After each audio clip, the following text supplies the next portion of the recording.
Buenos días, bienvenidos a FitFlow Fire School. Mi nombre es Stephanie Álvarez, coordinadora de marketing de FitFlow Perú. FitFlow es una empresa multinacional, líder en soluciones de protección contra incendios y distribuidora oficial de los tableros Fire, con presencia en Perú, Ecuador, Chile, Bolivia como FitFlow y en Argentina como Cañosira.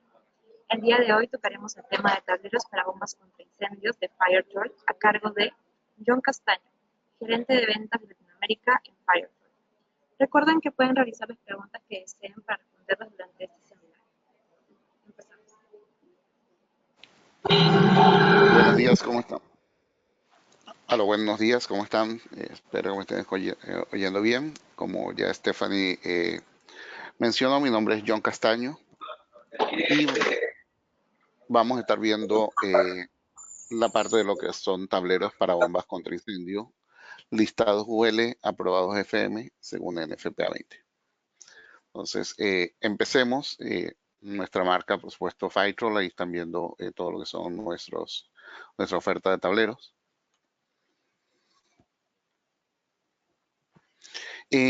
A nivel de lo que son los tableros de incendio, una manera en que nosotros los mostramos para hacerlo un poco más entendible es la comparación de lo que serían los tableros según NFPA listados UL, que los vean a la izquierda, y lo que serían los tableros industriales, que lo ven a la derecha. Por supuesto, la parte de lo que es el tablero por NFPA 20. La filosofía de diseño se basa en que es un equipo para salvar vidas, a diferencia de lo que sería un equipo industrial, ¿no? A la derecha, que es básicamente para controlar y proteger un motor. Entonces, en el equipo de incendio van a ver que en función de su diseño, lo primordial para un tablero por el FPA20 va a ser que el sistema esté operativo, que el sistema esté funcionando. No importa qué le pasa al motor o a la bomba o al mismo tablero. Allí es donde sale el concepto de que un equipo de incendio es sacrificable, porque la idea es que el equipo opere sin importar las condiciones del sistema, qué es lo que va a pasar si se va a quemar alguna de los componentes, ¿no? En un equipo industrial, obviamente, la parte principal es proteger el motor. Entonces, un equipo industrial, cuando se tiene algún tipo de recalentamiento o problema en el equipo, inmediatamente abre las protecciones para que se proteja el motor, totalmente diferente a lo que sería un equipo por NFPA 20. NFPA 20 o NFPA como tal, como muchos de ustedes ya deben saber, es una organización sin fines de lucro, tiene más de 100 años en el mercado haciendo lo que es, todo lo que tiene que ver con normas para salvar vidas,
Estamos restableciendo el audio.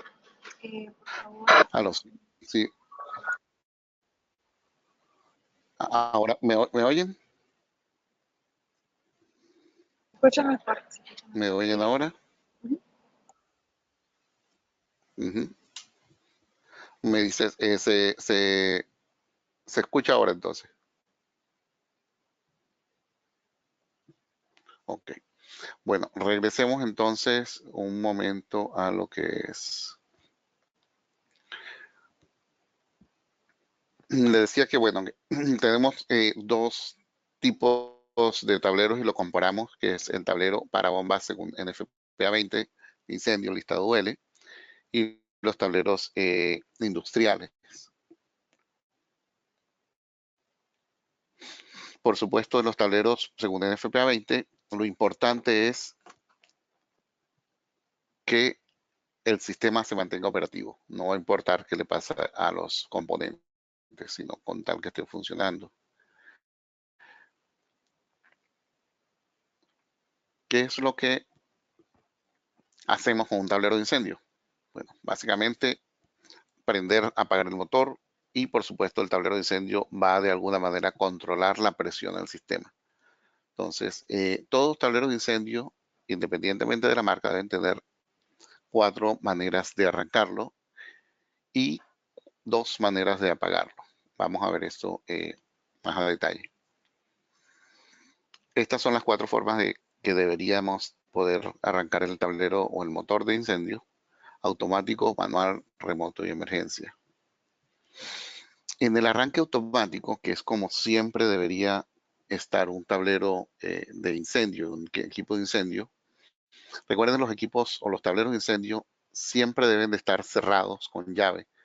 Por si uno de los requerimientos de NFPA 20 es que tengan todos estos tableros una chapa que pueda cerrarse con una llave y por supuesto la llave no la debe tener nadie sino las personas involucradas directamente con la parte de protección de incendio. Eh, de esta manera se mantienen los tableros siempre en automático, ¿okay? Y si hay algún problema, ellos arrancan directamente.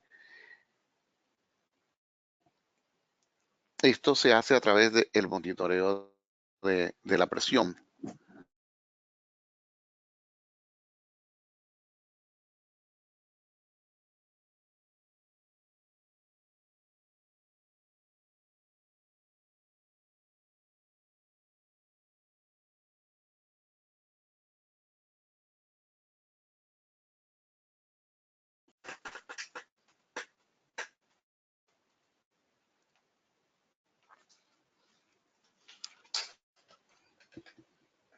Creo que ya recuperamos otra vez. Déjeme intentar a ver si es mejor llamar. Ok. Al parecer, ¿por cuánto tiempo perdimos la comunicación? Ok, perfecto. Entonces, a nivel de lo que es automático, que es como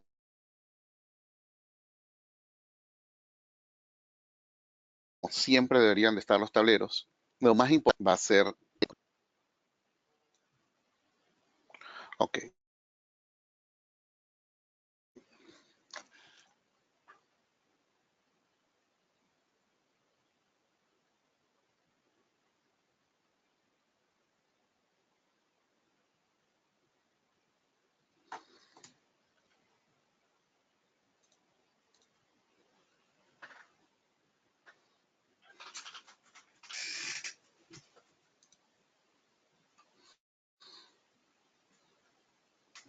déjeme intentar tratar de hacer más bien la llamada telefónica para ver si mejoramos la parte de audio.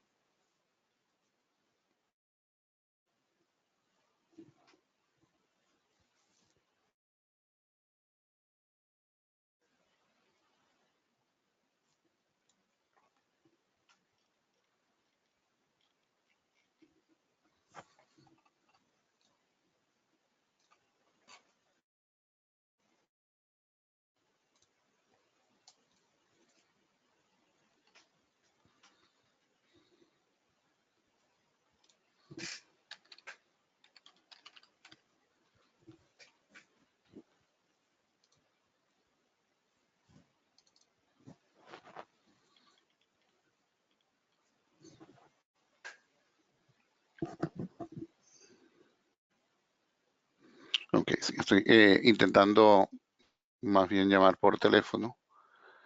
Denme un segundo, a ver si lo logramos.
Aló, ¿me ¿Aló? oyen ¿Me todos? oyen todos?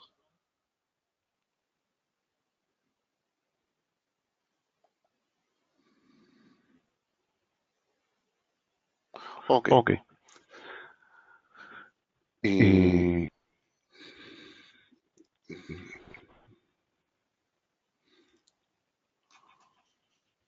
un segundo. Segundo.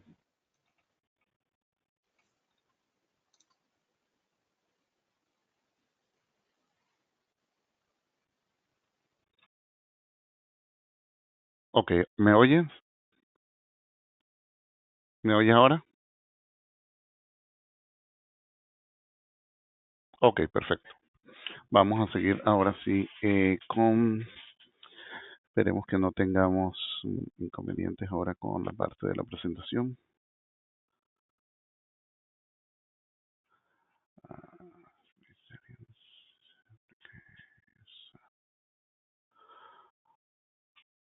Ok, hablábamos de la parte del arranque automático.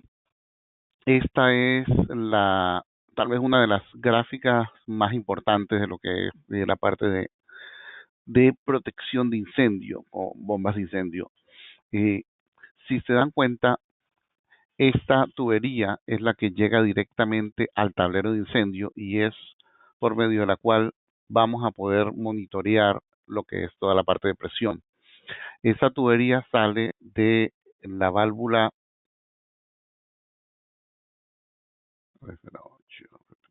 Perdón que estoy en...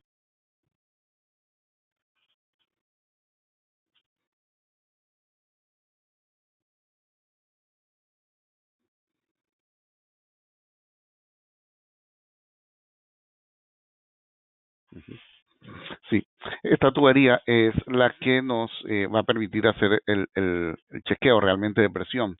Si no tenemos chequeo de presión aquí en el tablero, sencillamente no vamos a tener sistema de protección de incendio automático. Entonces, esta tubería sale entre la válvula de control y la válvula check. De ahí se saca el tap y se envía una tubería de media directamente al tablero. Normalmente van a ver que entra por debajo o un lado del tablero. Y en ese recorrido de la válvula check, ustedes van a poder o deberían instalar dos valvulitas check de media, pero esas válvulas check tienen que estar invertidas al flujo. Es decir, la flecha de la válvula check debe ir en el sentido hacia allá. De manera que cuando la bomba arranque y mande el golpe de ariete, el flujo que va a pasar a través de esas tuberías y lo que es la parte de presión, todo se va a amortiguar por medio de estas válvulas check que se les hacen unos orificios de 3/32 en el clapper de la válvula. Eso lo que va a hacer precisamente es evitar que ese golpe de ariete llegue directamente al transductor de presión, al cual es una pieza realmente pequeña y es en realidad el corazón de todo el sistema de protección de incendio automático, ¿no? Es también importante que esas válvulas check estén separadas al menos 1.5 metros una de otra para que le dé tiempo los disturbios no se produzcan tanto y le dé tiempo también a la inercia de lo que es el golpe de presión al transductor, ¿no? Otras cosas que a veces se obvian son estos dos juegos de válvulas de globo con la conexión T. Son importantes porque con esto es que ustedes van a poder realmente verificar si el transductor o los manómetros del el sistema están adecuados. Cuando ustedes llegan a campo, sobre todo en la gente de servicio, deberían llegar con su manómetro calibrado y conectarlo aquí. Al abrir esta válvula lo conectan aquí y saben realmente la presión que está llegando y la presión que debería estar midiendo el traductor, igual la presión de los manómetros de la red. De esa manera pueden verificarlo. También, si hay algún problema con el traductor y hay que cambiarlo, ustedes aíslan esta parte de tubería, abren estas válvulas y ya con eso drenan el agua que hay allí, pueden trabajar directamente en el transductor sin tener peligro de que llenen de agua el tablero. Entonces, esta grafiquita está en los apéndices de la NFPA 20, es importantísima, manténgala siempre allí. Arranque manual, todos los tableros van a tener forma de arrancarlos manual. Si es un tablero eléctrico, es un solo botón. Si es un tablero diésel, van a ser dos botones. Porque como ustedes saben, todos los equipos diésel deben tener dos juegos de baterías, independientemente de si tienen un solo motor de arranque o dos motores de arranque. Todos los tableros de incendio también deben tener la posibilidad de que se haga un arranque remoto. Normalmente van a tener dos puntos para que les llegue el equivalente a lo que sería un botón de pulsador, la señal de un botón pulsador que cuando cierre haga que arranque el equipo. Este arranque remoto ustedes lo pueden configurar en campo para que sea normalmente abierto el arranque o sea normalmente cerrado.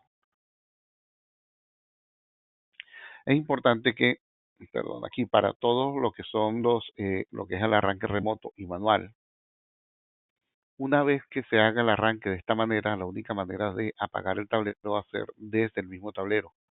Es decir, si se hace un arranque remoto, va a tener que ir alguien al cuarto de bombas y apagar el tablero desde el tablero, con el botón pulsador para el eléctrico y con el selector para el diésel, selector en off.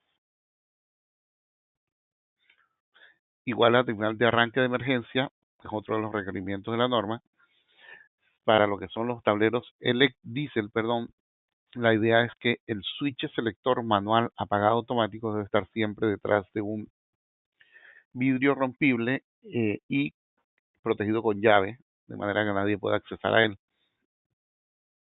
Si el motor no arranca automáticamente, la idea es romper el vidrio, accesar al selector que está ahí adentro, ponerlo en manual y ahí sí poder apretar los botones externos de arranque. Para el arranque de emergencia del eléctrico es una palanca de emergencia eh, físicamente que se tiene en la parte externa del tablero. La vamos a ver más a detalle adelante, en otros slides adelante. Ahora, para parar el motor, van a tener dos formas de hacerlo. Una, que sería la parada manual, que es la parada preferida o requerida por todo lo que son las instalaciones que están aseguradas por FM. Y últimamente, en las últimas normas, también NFPA lo está exigiendo.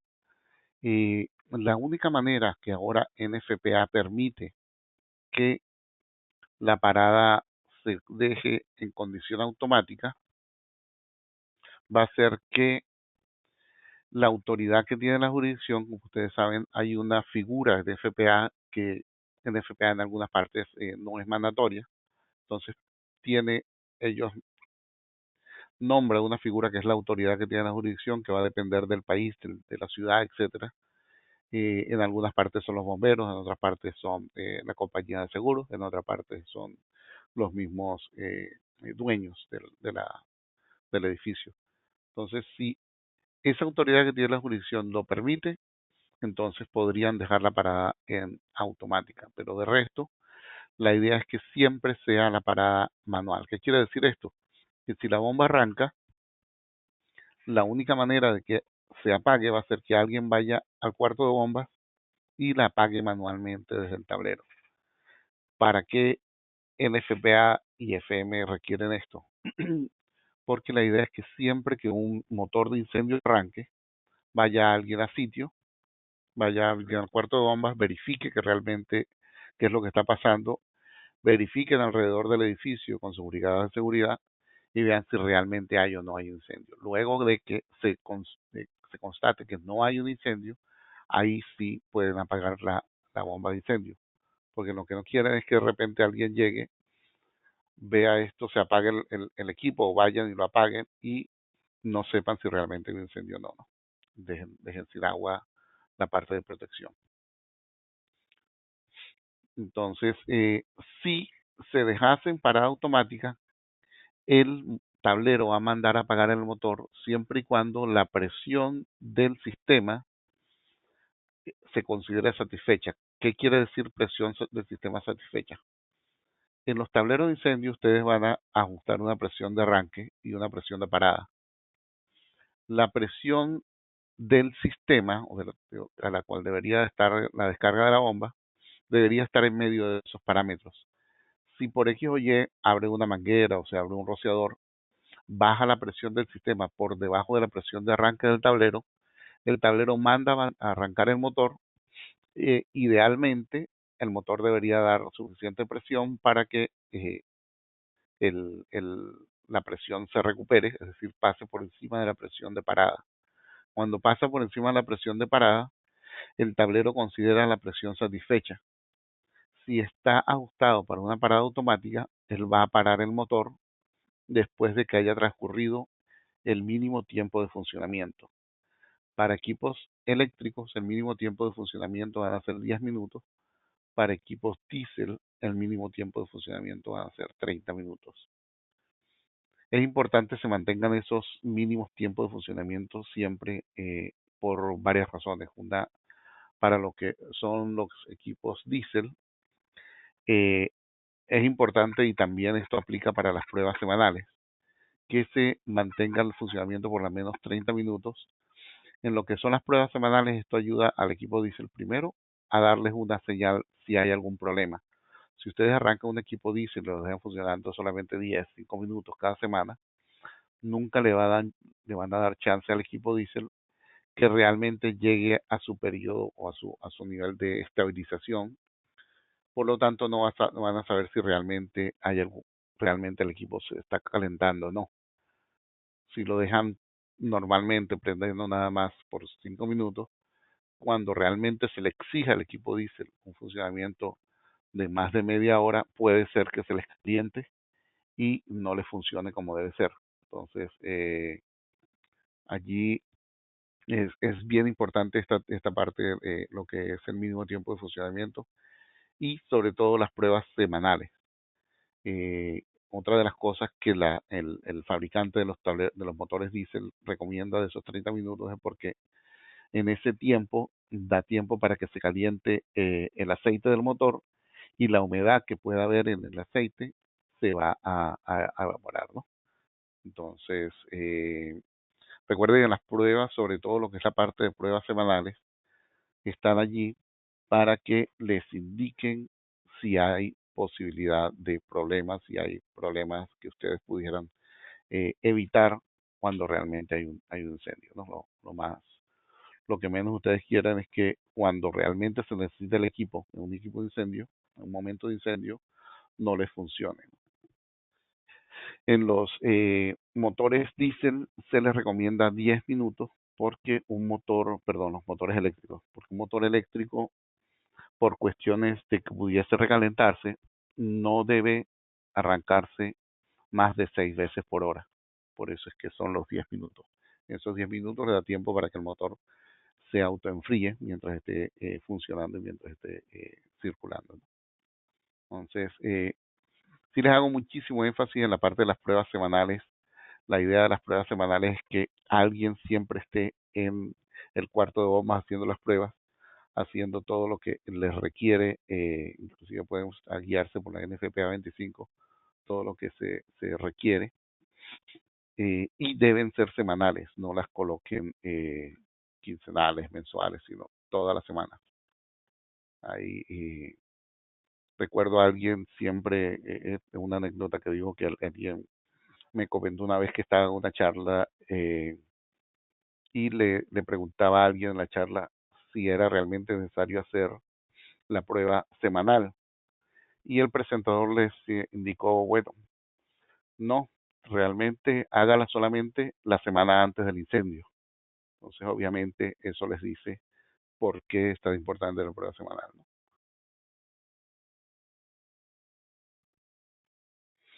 A nivel de lo que es equipos de incendio, lo que nos requiere en FPA, la parte de lo que es la grabación, es sencillamente grabación y chequeo de presión, es sencillamente que tengamos un dispositivo que sea capaz de sensar y grabar la presión y que la presión la mantenga en data por 7 días al menos. Por supuesto, todos los fabricantes ahora de tableros vamos más allá de la norma con la parte de grabación de presión. Y ahora el sensado se hace es con transductores de presión, no con switches como se hacía hace varios años atrás, ¿no? Este transductor de presión lo que hace es recibir por debajo lo que sería la tubería de sensado, donde tienen la presión del agua. Este equipo lleva esa presión a señal de voltaje, en nuestro caso, un transductor de 1 a 5 voltios. Eso se lo manda al procesador y el procesador lo convierte nuevamente a presión, mostrándolo ya en pantalla. Por supuesto, ahora todo lo que es la parte de los ajustes de presión de arranque, parada, etcétera, se hace a través del teclado del tablero, ¿no? También se requiere que se tenga una válvula solenoide. ¿Para qué? Esto es para hacer pruebas manuales y en las pruebas semanales también actúa esta válvula solenoide. Esto lo que hace es hacer que la presión caiga un poco y se simule la caída de presión del sistema de incendio completo sin tener realmente que bajar la presión de todo el sistema. Solamente es algo muy local, muy puntual, que no va a afectar todo el resto de la parte de presión de incendio. De esta manera se hace el arranque normal de la bomba como si fuera una situación de normal, sencillamente que para lo que son equipos diésel, cuando se hace la prueba, las protecciones actúan, porque no tiene sentido dañar un equipo diésel si estamos en prueba, ¿no? Sabiendo que estamos en prueba. Ok, todo lo que hablamos hasta ahora era eh, común tanto para los equipos eléctricos como para los equipos diésel. Ahora sí vamos a hablar específicamente de los equipos según el tipo que estemos trabajando, eléctrico o diésel. Empecemos con los eléctricos, tal vez en donde normalmente hay un poco más de problemas o problemas de conceptuales a nivel de lo que es el uso y el conexionado. Una de las cosas bien importantes es que los equipos eléctricos son diseñados, al menos los tableros, son diseñados en función de potencia, es decir, voltaje y corriente. Por lo tanto, si ustedes pidieron un equipo eléctrico, por decir algo, le dijeron ustedes a su suplidor, bueno, yo necesito un equipo para tanta presión, tanto flujo, y en mi cuarto de bombas tengo 380 voltios. Cuando llega el suplidor con el equipo, resulta que en el cuarto de bombas hay 220 voltios, no 380 voltios. Entonces, gran sorpresa, el tablero no sirve tienen que comprar un tablero nuevo, porque el tablero, todo lo que son los componentes internos están diseñados en función de ese voltaje. Por lo tanto, si me cambia el voltaje, cambian todos los componentes internos y no podemos hacer cambios en el tablero en campo de esa magnitud porque perderíamos el listado UL de ese tablero, ¿cierto? Otra cosa es los tableros eléctricos no tienen, como lo tienen los tableros diesel, un switch manual apagado automático. Por lo tanto, el tablero eléctrico inmediatamente se pasa el breaker que está en el tablero, va a estar en automático. Si la presión del sistema está baja, él va a mandar a arrancar la bomba. Por eso a estos tableros, por previsión de planta, se envían con un puente de interbloqueo entre los terminales 1 y 10. Este puente de interbloqueo lo que hace es inhibir el arranque por caída de presión. ¿Para qué se hace esto? Porque se supone que en una instalación nueva, normalmente la tubería no está presurizada. Por lo tanto, si alguien llega a pasar el breaker de ese tablero con una tubería vacía, el golpe de ariete puede ser sumamente alto y puede causar hasta daños complicados, ¿no? Por lo tanto, ese interlock se envía allí. La idea es que la tubería se presurice. Luego que se presurice, se haga toda la parte de lo que es la parametrización del tablero, poner su presión de arranque, parada, etcétera. Y ahí sí poder quitar ese puente. Es importante que después que hagan la parametrización del tablero, quiten ese puente. De otra manera, el sistema de incendio no va a quedar funcional en automático.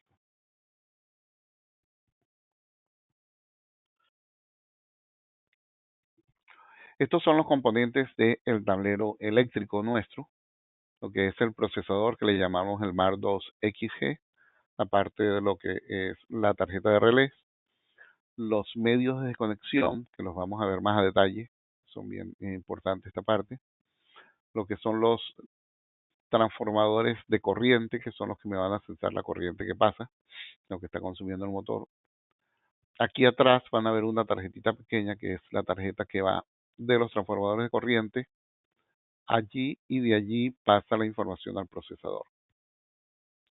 El contactor, que realmente es el dispositivo que va a permitir la apertura y cierre del arco eléctrico, es decir, que pase la energía eléctrica, y la palanca de emergencia que hablábamos antes, un botón de arranque, un botón de parada, y va a haber ahora también un botón de prueba.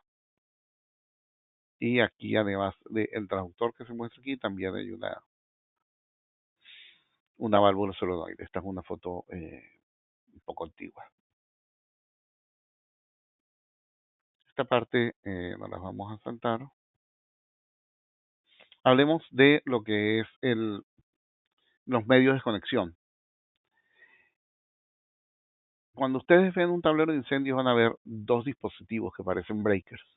Esto realmente, normalmente se usa un switch de desconexión o podría usarse un breaker, pero está en serie con este equipo. Aquí no se ve que esté en serie porque no se ven cables, pero por detrás de esta placa metálica, si lograran verlo, van a ver que hay barras que interconectan este punto, este con este y este con este. De manera que la corriente pasaría por acá, subiría acá, pasaría por acá y ya iría al contactor. Es decir, hacen un recorrido en serie. ¿Cuál es la idea de estos dos componentes? Este no es requerido que tenga ninguna protección. Normalmente se usa un switch de desconexión de caja moldeada que solamente está allí para dar una seguridad de que no va a haber continuidad de voltaje entre este punto y el punto más abajo. Igual, este también hace la apertura, pero este sí tiene protecciones. Este tiene protecciones que lo que son solamente por protecciones por corriente, por cortocircuito. No tienen ningún elemento térmico porque no nos permite la norma.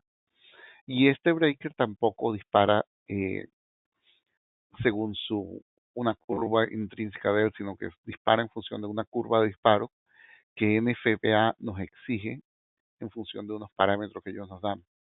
Entonces, ¿esos parámetros cuáles son? Bueno, este breaker debe de estar ajustado. Y es importante aquí las palabras ajustado y dimensionado. En este caso hablamos de ajuste. Este breaker está ajustado para que aunque vea 3 veces la corriente del motor en funcionamiento, él no dispare. Es decir, va a permitir que el motor se queme, si es necesario, con tal de que siga bombeando unos minutos adicionales de agua. Este es el caso de sacrificio. También, ¿para qué hace esto la NFPA? NFPA, bueno, te dice si la idea de ellos es que si hay algo esté trancando la bomba, está un rodamiento eh, fallando y impidiendo el libre movimiento de la bomba, pero siga de todos modos girando, aunque siga sobrecargándose la bomba, siga funcionando y siga dando agua al sistema, de manera que pueda controlar al menos controlar un poco el incendio mientras llegan los bomberos, ¿no? Y también les pide que por al menos 8 segundos aguante sin disparar, aunque vea 6 veces la corriente de funcionamiento del motor. Eso es lo que llaman la corriente de rotor bloqueado. Es decir, el motor está literalmente sin girar, pero recibiendo todo el voltaje, de manera que está consumiendo muchísima corriente porque no puede girar. La idea es que si hay algo que está trancando nuevamente la bomba, digamos una piedra o algo que le está impidiendo el movimiento total, este motor trate de liberarse el mismo, al menos por 8 segundos. Si no puede, bueno, ahí sí la NFPA le permite que dispare, ¿no? Y por último, el disparo inmediato no debería de ser mayor que 20 veces la corriente del motor en funcionamiento, corriente plena carga del motor.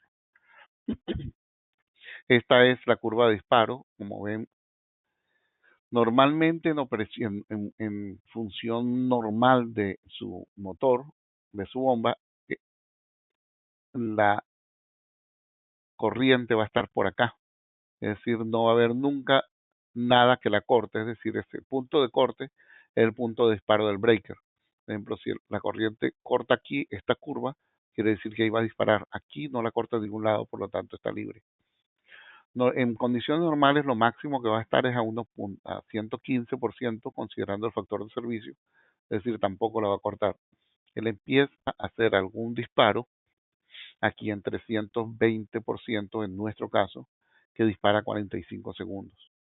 Ahí ya empieza la curva de disparo, pero en estos 45 segundos probablemente ya el motor tenga un daño importante, ¿no?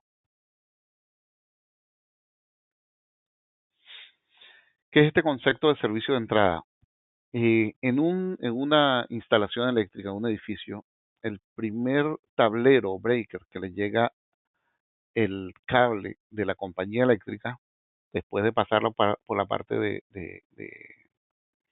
lo que es medición, estos son equipos de servicio de entrada, porque no van a tener realmente ningún tipo de protección aguas arriba. La única protección aguas arriba es probablemente la del transformador de la calle, que está en el primario del transformador. No hay realmente protecciones. Entonces, este equipo es lo primero que ve esa alimentación eléctrica. Este mismo concepto se aplica para los tableros de incendio. Los tableros de incendio se fabrican de esa misma forma, para que la energía le llegue directamente del transformador de la compañía eléctrica, es decir, del transformador de la calle. Esa es la idea de lo que es NFPA 20. NFPA 20 quisiera que esa sea la forma de conexionado.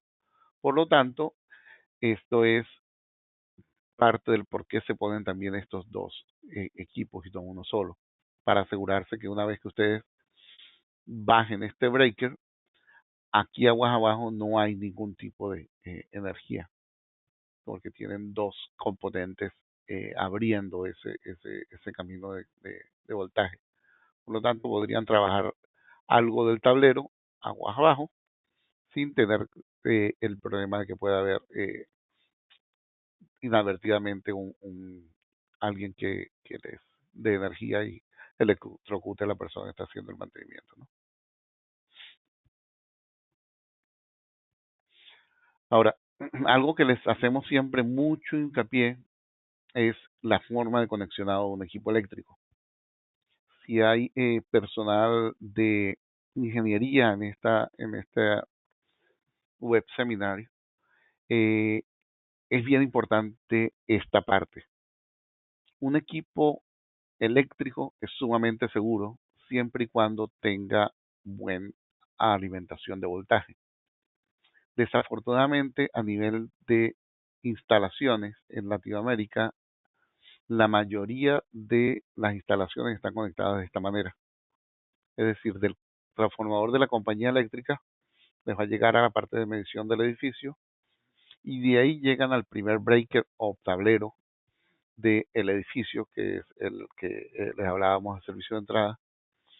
Este breaker o tablero normalmente va a tener otros breakers aguas abajo, ramales o tableritos ramales, y de uno de esos breakers ramales se alimenta el tablero de incendio. Este tipo de instalación es errónea por dos razones principales. La primera es que normalmente tanto el breaker principal que está aquí como el breaker ramal son breakers termomagnéticos. NFPA no nos permite colocar protecciones térmicas en la parte de incendio. Y son normalmente breakers industriales. Estos breakers normalmente a 125% de la corriente de funcionamiento del motor disparan inmediatamente. Por lo tanto, todo lo que hablamos anteriormente del breaker permitiendo 3 veces la corriente a plena carga del motor, 6 veces la corriente a plena carga del motor, por al menos 6 minutos, no lo vamos a respetar, porque el breakercito que está aquí nos va a disparar casi que inmediatamente y no va a permitir que el equipo de incendio haga su función. Por lo tanto, estamos eliminando el equipo de incendio colocando un breakercito. Normalmente lo que les digo, o sea, ustedes compraron un equipo de unos cuantos miles de dólares, le pusieron un breakercito de $20 y lo deshabilitaron. Entonces es bien importante, este tipo de conexión no debe hacerse. La otro importante dato aquí es que cuando hay un incendio, los bomberos normalmente, para evitar electrocutarse ellos mismos por problemas de cables sueltos durante el incendio y ellos llegando con agua, lo primero que van es al cuarto eléctrico y desenergizan, abren el breaker principal, por lo tanto en ese momento dejan sin energía el equipo de incendio y deshabilitan el equipo de incendio. No es culpa de los bomberos, es culpa de la instalación. La instalación recomendada es esta, la que está abajo, en donde del transformador de la compañía eléctrica llega a la parte de medición y de esa parte de medición sale un cable directo para el tablero de incendio y otra acometida para lo que es el resto de los equipos del edificio, para el tablero principal del edificio, etcétera. Pero debería de haber algo directo al tablero de incendio. Y esta terna de cables, normalmente es una terna o más, debe estar protegida a 2 horas retardantes de fuego. De manera que si hay un incendio o algo, al menos por 2 horas tenga la continuidad. Y si los bomberos llegan y apagan aquí este breaker principal, apagan el edificio, pero no el sistema de incendio. Entonces, esta es la manera real de instalar un equipo de incendio. Ahora, ustedes pueden colocar un breaker aquí que se los permite la norma, siempre y cuando cumplan con varias condiciones. ¿Por qué se los permite? Porque bueno, si ustedes quieren hacer de repente hacer el cambio, se dañó el breaker del tablero y quieren hacer el cambio, la única manera de hacer eso sería llamando a la compañía eléctrica que desenergice el transformador de la calle para que puedan ustedes hacer esto. Entonces, colocando un breaker aquí adicional, podrían evitar eso. Pero ese breaker debe primero, ahora sí se habla de dimensionamiento, debe estar dimensionado al menos 6 veces la corriente plena carga del motor. Debe también estar instalado no en el cuarto de bombas ni tampoco en el cuarto eléctrico, sino en una parte separada, de manera que esté completamente identificado como que no es eh, parte de lo que es el suministro eléctrico normal. Debe tener una leyenda que diga que este breaker está alimentando la bomba de incendio y eh, debe estar con candado en posición de encendido. De manera que si alguien quiere abrir ese breaker, tiene que buscar esa llave y desenregistrarlo. Entonces, esto también es importantísimo. Como les digo, el equipo eléctrico, si tienen voltaje en el tablero, es bastante seguro.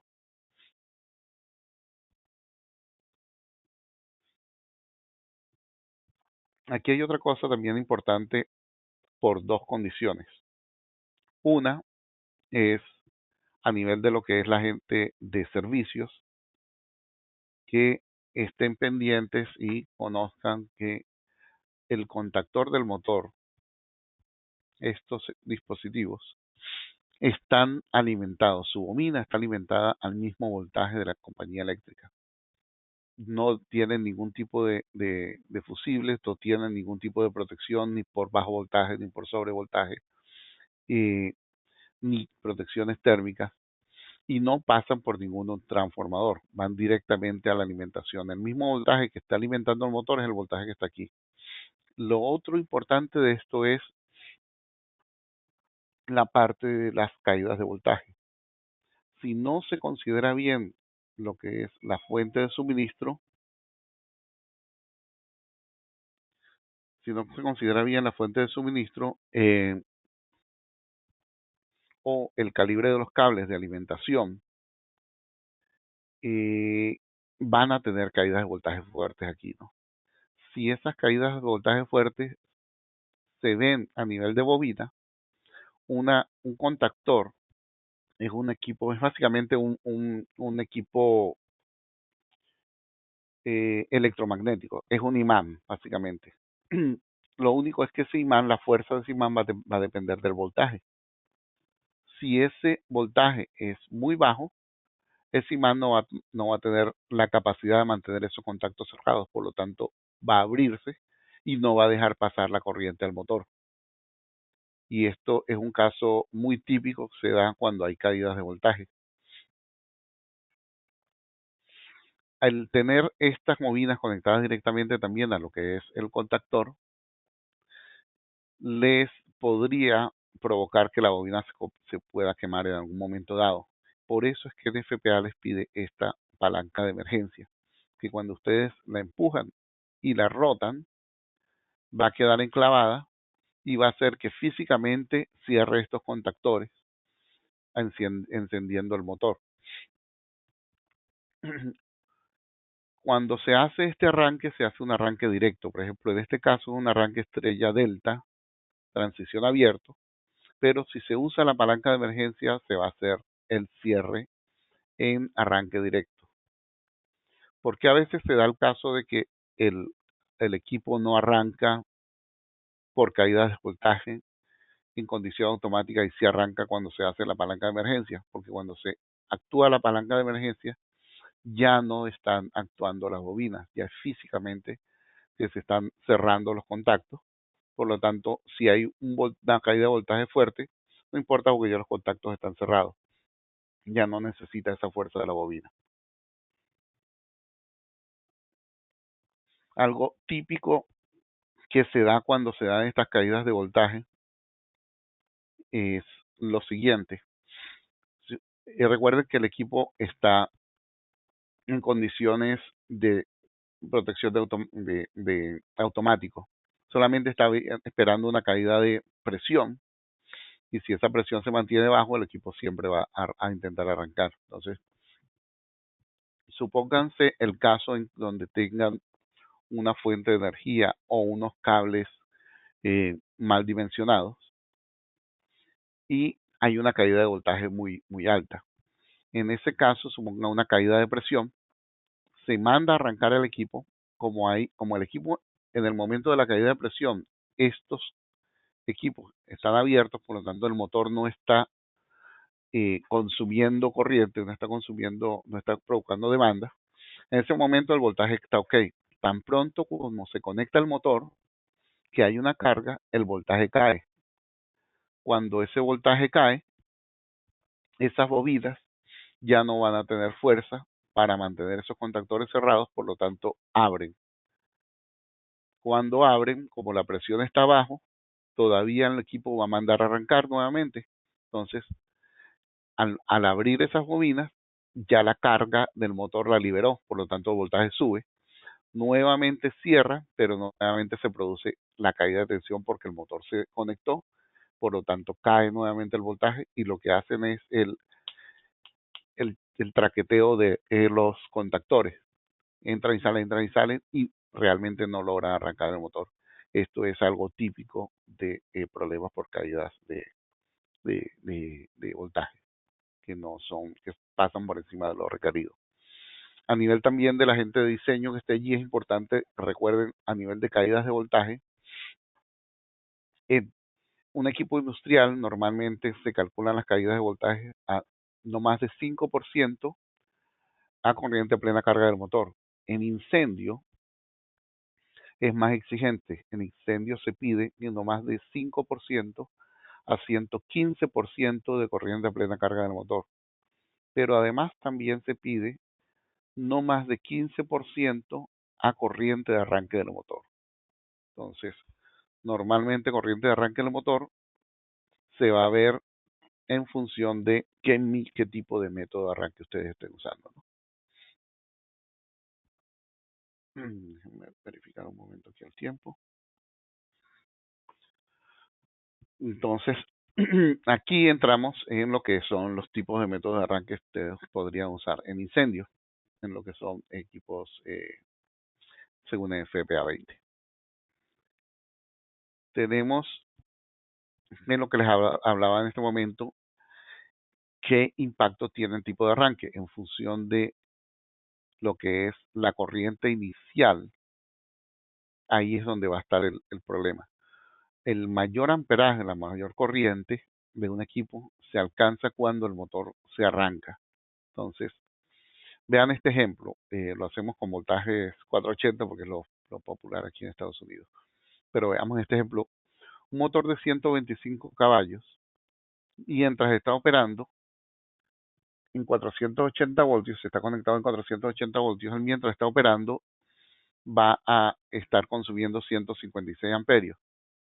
Pero en el momento en que yo arranque ese motor, si yo lo arranco a un arranque directo, sin un voltaje pleno, él me va a consumir 936 amperios, es decir, 6 veces la corriente a plena carga del motor.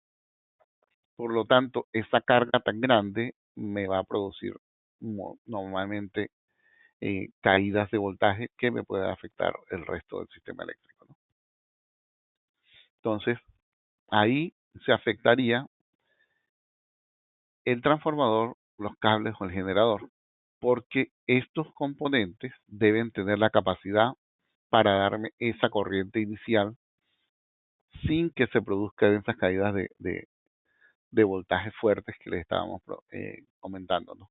No debería de permitirse más de 15% de caída de voltaje del momento de arranque. Entonces, por ejemplo, si se usa un arranque directo, probablemente necesita un mayor tamaño de transformador o mayor calibre de cables, etcétera, ¿no? Eso la caída de tensión, por supuesto, va en función del tamaño de la fuente de energía, el calibre de los cables y la distancia entre la fuente de energía y el motor eléctrico. Aquí tenemos varios tipos de arranque. Vamos a ver tal vez los más usados, el arranque pleno, arranque directo, y el estrella triángulo transición abierta y el arranque suave. En un arranque pleno, arranque directo, lo que se hace es que de un solo golpe se cierra un solo contactor, que me va a dar la energía total al motor. Por lo tanto, ese de llevar de motor de cero inercia parado a full velocidad en corto tiempo me produce un pico de arranque muy alto, ¿no? Normalmente yo se los comparo con el consumo de gasolina en un carro. Cuando un carro está parado en un semáforo, si ustedes lo arrancan muy rápidamente, va a consumir mucho combustible. Si lo arrancan poco a poco, va a consumir poco combustible, ¿no? Este método de arranque, la ventaja que tiene es que uno es el más barato de todos y otro es el más sencillo de todos, tiene menos componentes. Entonces, si está bien dimensionado y tiene una fuente de energía suficientemente grande, está ok. Pero normalmente por experiencia y la realidad en algunos países, normas internas no permiten que se arranquen motores muy grandes a arranque directo. Yo, en mi experiencia, más de 30 HP, normalmente pienso más en un arranque tipo estrella triángulo, algo por el estilo, un arranque que no sea un arranque directo, ¿no? El estrella triángulo transición abierto, aquí se usa un motor el cual sus bobinas, cuando ustedes abren la caja de conexionado del motor, van a ver cables con diferentes números. Cómo ustedes conecten esos cables uno con otro va a hacer que el motor esté conectado en conexión estrella o en conexión triángulo o delta, que también se le llama el triángulo. Entonces, la ventaja que tiene un motor que va a funcionar en conexión triángulo es que si ese mismo motor se reconecta en conexión estrella, me va a consumir solamente un tercio de la corriente que me consumiría en triángulo. La contraparte es que me va a dar solamente un tercio del torque de lo que me daría el triángulo. Entonces, allí es que se utiliza ese tipo de motor, esa ventaja, haciendo lo que primero arranque en conexión estrella con estos dos contactores. Se consuma solamente un tercio de esa corriente inicial y luego de 2 segundos se abren las bobinas para reconectarlas ahora en delta, ahí sí llevándolo a condiciones nominales y a torque nominal, ¿no? Entonces, un poco más gráfico aquí, veamos, estas son los números que ustedes van a ver en lo que es la caja de conexionado del motor, normalmente un motor de 12 puntas, y en función de lo que sería el tipo de conexionado. Este conexionado de estrella a delta lo hacemos nosotros con los contactores. Entonces, para llevar el motor en conexión estrella, lo que hacemos es unir 6,9, 4,7, 8,5 y 10, 11 y 12. Eso se hace con los contactores, con estos dos contactores. Un momento para mostrárselos aquí. Con estos dos contactores primero, este y este. Y luego la parte delta se van a hacer con estos dos contactores.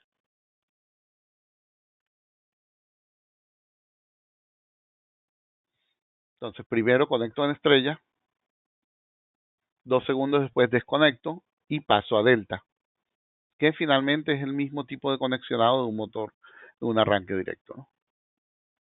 Entonces, aquí lo pueden ver más gráfico cuáles son los contactores que entran. Primero entra este y este para hacer la conexión estrella. Por eso es que se habla de la conexión estrella, porque tiene un punto común que lo representas aquí en el contactor también. 2 segundos después se abre y se cierra ahora en conexión delta con estos dos contactores. Por eso es que se habla de transición abierta, porque en un momento dado tienes que abrir las bobinas del motor para reconectarlas y eso algunas veces causa ciertos disturbios en la red eléctrica que en la mayoría de los casos no les afecta, ¿no?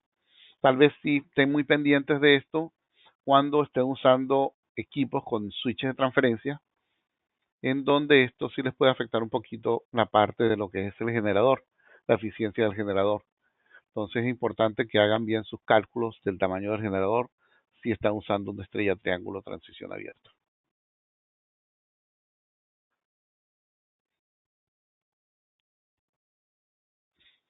Este sería un motor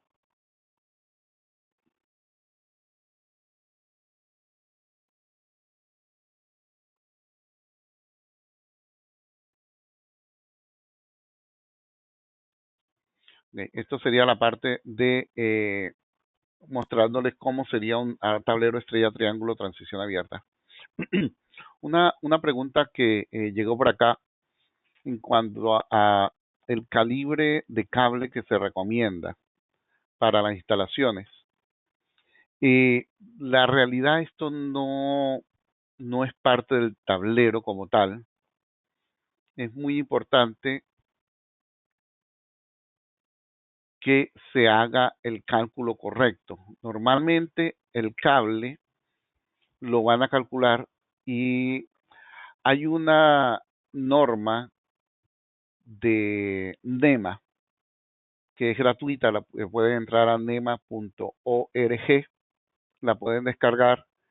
La norma es la I de iglesia, C de casa, S de Samuel, ICS 14. Esa norma les da una guía no muy precisa, pero bastante general de cómo calcular los eh, calibres de los cables, los transformadores y los mismos generadores, ¿no? Para bombas eléctricas. Porque básicamente cómo se calibra, nosotros no lo podemos decir porque nosotros no sabemos qué transformador tienen y qué distancia hay del transformador al tablero, porque esos son datos importantes a nivel de lo que es el cálculo del calibre del cable. El cable se calcula normalmente primero multiplicando la corriente, la plena carga del motor, por 1.25. En ese caso aplica el mismo concepto de lo que sería un equipo industrial, pero en donde varía es cuando se hace el calibre de cálculo, el cálculo del calibre por caída de tensión. Por decirles algo, ustedes calculan ese tamaño de cable, esa corriente, corriente de plena carga por 1.25 y les da una corriente dada. Con esa corriente dada entran a la tabla de los cables y escogen qué cable les soporta esa corriente en función de cómo lo van a conectar, si lo van a conectar en tubería, expuesto al aire, etcétera. Eso es parte del cálculo del el ingeniero de campo o del proyecto.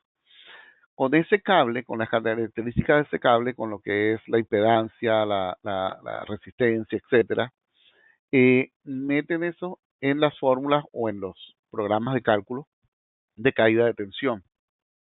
Eso le va a pedir seguramente tamaño de transformador, eficiencia y regulación de transformador, etcétera, o sea, varios conceptos eléctricos.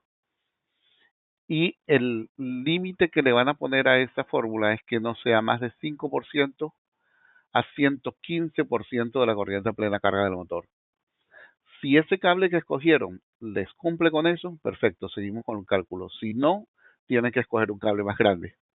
Entonces ya con el cable que les dé ese punto de diseño de no más de 5% de calidad de tensión a 115% de la corriente a plena carga del motor, que también les va a considerar, por supuesto, la distancia del transformador al motor. Ahora tienen que calcular nuevamente calidad de tensión, pero con los parámetros de no más de 15% de caída de tensión a corriente de arranque.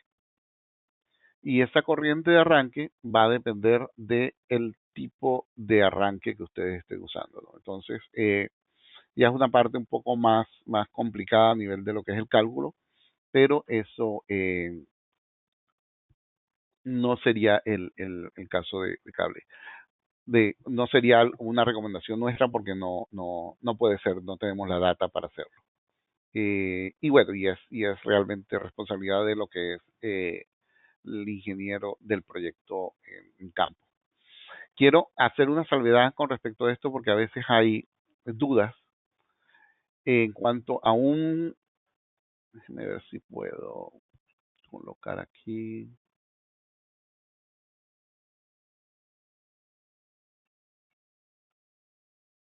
Un segundo.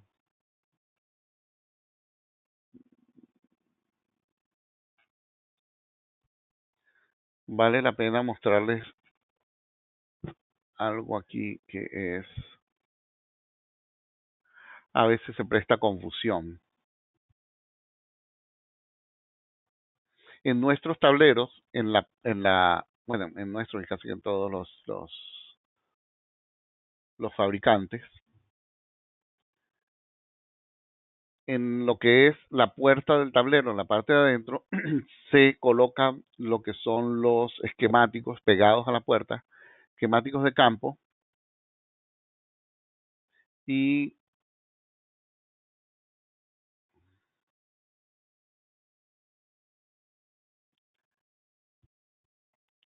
y esta tablita.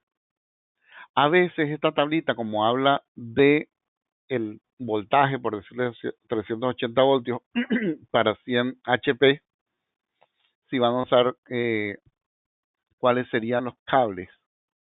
Esto realmente, dense cuenta que le dicen es la capacidad de los terminales, no de los cables.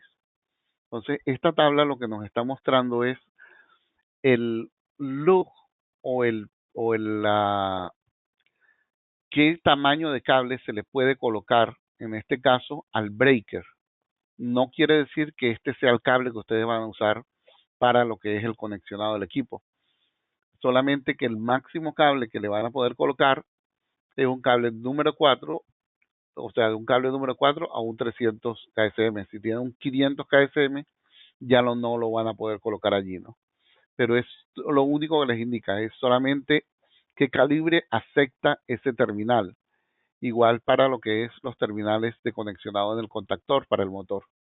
Entonces, no confundan esta tabla con el cable que ustedes deben utilizar. El cable que ustedes deben utilizar va a ser lo que les indique el ingeniero de campo. Si por decirles en este caso, el cable por caídas de tensión, tienen que usar un cable más grande de 300 KSM, ahí tendrían que colocar una caja de conexionado externa al tablero y de ahí hacer la reducción de cables para que entre al tablero.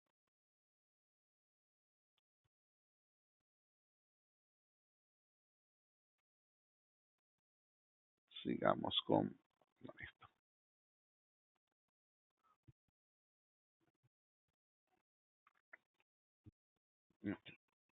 Déjenme aquí.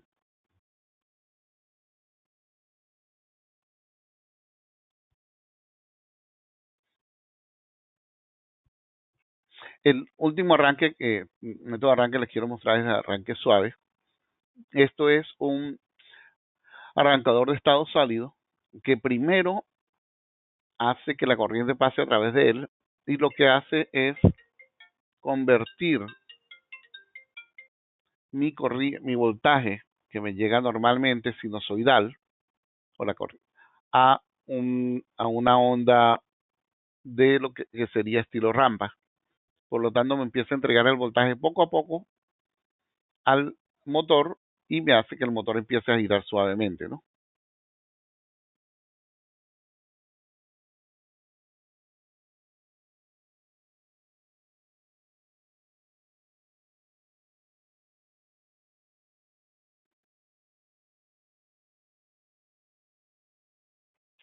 Ok, aquí tengo otra pregunta. Esto es ya con respecto a la transferencia. Ok, aquí hay una que justamente entra en lo que estamos discutiendo. Entonces, el arranque suave, una de las cosas que me va a hacer es, primero, me reduce el pico de corriente del momento de arranque y lo otro me reduce el golpe de ariete porque como me entrega el voltaje y la corriente suavemente, me va a hacer que la bomba empiece a girar también suavemente y no tenga tanto golpe de ariete. Igual cuando apaga, va bajando suavemente, ¿no? Esta es una tablita general que le muestra los diferentes métodos de arranque con los picos de corriente que requiere cada uno, ¿ok? Y los torques de arranque. Aquí hay una pregunta que si se permiten los variadores de frecuencia en los equipos de incendio. No les hablé de ese, pero sí es permitido. De por sí, al principio de la presentación de los métodos de arranque, este tablero que muestro aquí es un arranque con variador de frecuencia.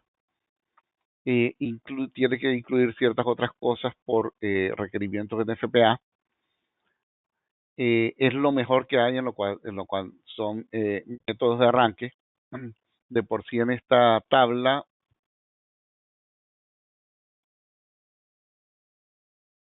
perdón, en esta tabla, la corriente de arranque máxima sería 100%, es decir, la misma corriente a plena carga del motor. Trabaja muy bien con la parte de golpes de ariete. Lo único es que son bastante caros, por lo tanto no se utilizan mucho en el sistema de incendio, pero sí existen listados. Lo importante es que tiene que ser listado para incendios. O sea, ustedes no pueden colocar un arrancador por variador de frecuencia aguas arriba o abajo del tablero de incendio. Eso estaría en contra de la norma, ni tampoco le pueden meter dentro del tablero un arranque. Tiene que ser uno como el que les acabo de mostrar en la foto, ¿no? Déjenme ver otra pregunta que tenemos por acá.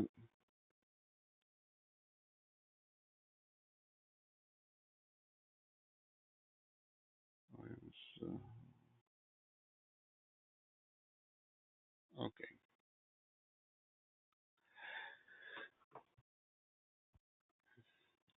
Vamos a hablar muy rápidamente de lo que son los equipos, los transfer switch. ¿Qué es lo que hace un equipo con switch de transferencia? Es un motor, en este caso, por ejemplo, este es un tablero con arranque suave. Le doy esta parte, la parte del tablero, y esta es la parte del switch de transferencia. ¿Qué hace este tablero? ¿Cuál es la idea? Como les decía, un tablero eléctrico es sumamente seguro siempre y cuando tenga voltaje para funcionar. Si yo aseguro que aquí aguas arriba de este contactor yo tengo voltaje, cuando hay una caída de presión, casi que seguro que el motor va a arrancar. O sea, es un tablero motor eléctrico difícilmente les va a fallar en un arranque, ¿no? Siempre y cuando estén bien dimensionados los transformadores y los cables, etcétera. Entonces, la calidad de voltaje aquí es la importante.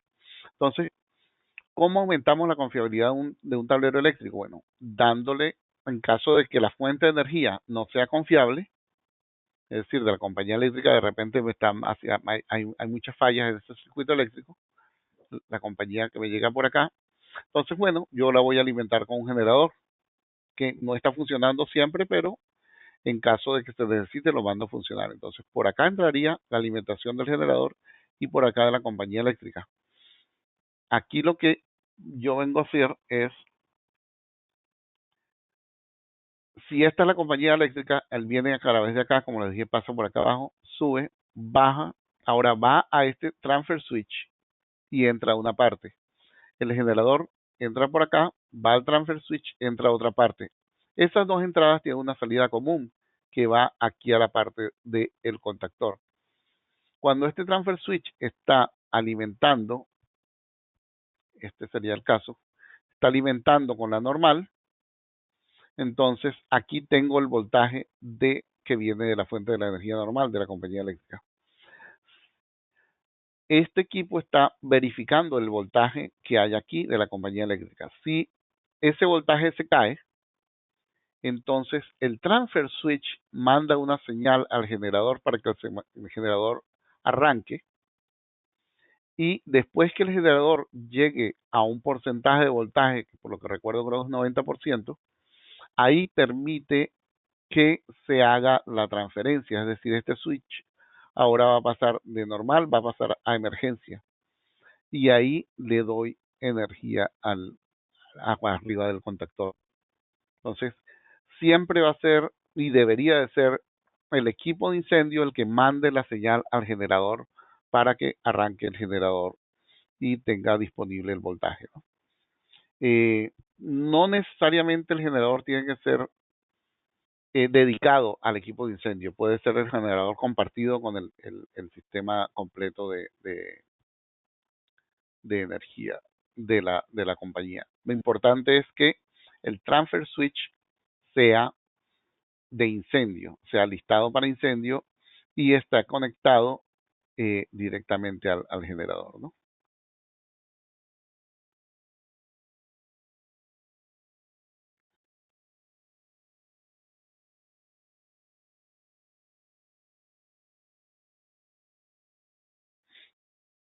Entonces, estos, normalmente el cablecito que se usa es a nivel de arranque para mandar a arrancar el generador, son los puntos 70 y 71 que están del lado del transfer switch. Es importante a nivel de los switches de transferencia, estos permite obviamente que el equipo se conecte de dos partes separadas, eh, ya sea la compañía eléctrica y un generador o un segundo circuito de la compañía eléctrica que venga de otra subestación, ¿no? Alterna las dos fuentes automáticamente y por supuesto aumenta la confiabilidad del sistema. Hay dos arreglos típicos de transfer switch, como el que les mostré en la foto, y otro en donde si ya ustedes tienen el tablero de incendio y por X o Y les dicen los bomberos, no, esto, la energía no es confiable, necesitas un transfer switch, entonces se puede vender el equipo separado.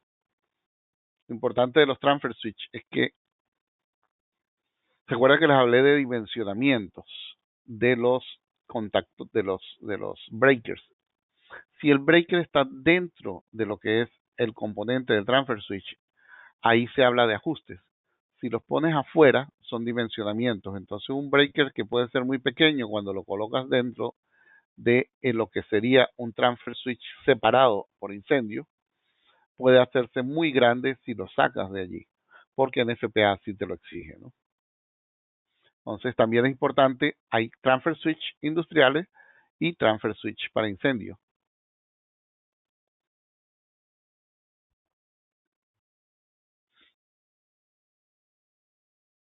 Los transfer switch, este es el que nosotros usamos, tienen su selector para hacer la prueba manual y tienen también su selector para hacer la retransferencia, porque una vez que se haga la transferencia automática, el equipo se va a quedar en esa condición por 30 minutos, es decir, se va a quedar con el generador encendido por 30 minutos y luego, si hace la retransferencia a la parte normal y manda a apagar el generador.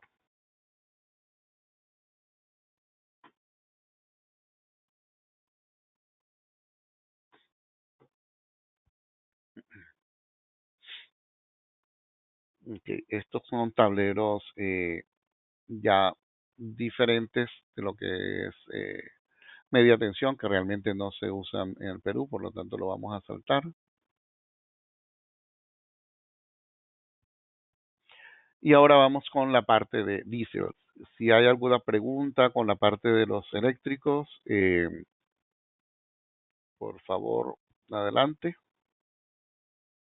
Aunque ya hemos respondido varias que han salido aquí. Y si no, sigamos con los equipos diésel.